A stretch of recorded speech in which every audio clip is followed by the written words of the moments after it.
Sport Accolade's new Barkley Shut Up and Jam tries hard to capture the attitude of NBA superstar Charles Barkley. Unfortunately, the game itself falls short, an unforgivable crime when it comes to playing hoop.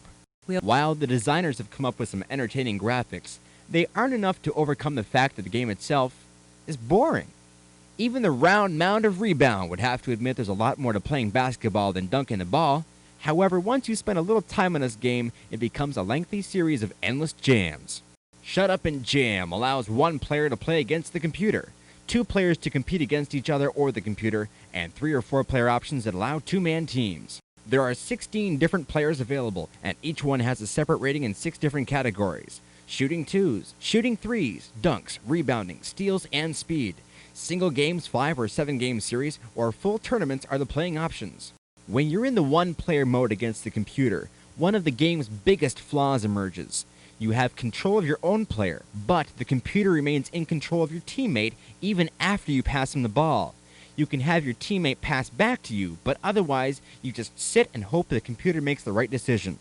The game doesn't allow you to choose an easy, average, or difficult level when you play the computer, which is another major problem.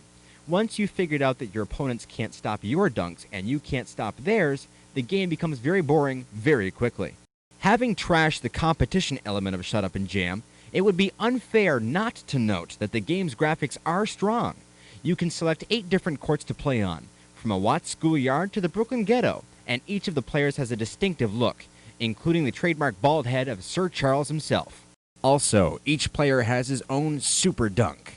A couple of the jams feature moves normally seen only at a gymnastics meet. You can use the same command for a super dunk to elevate higher on jump shots, but it doesn't make much sense to go that way, since a basket is automatic on a dunk.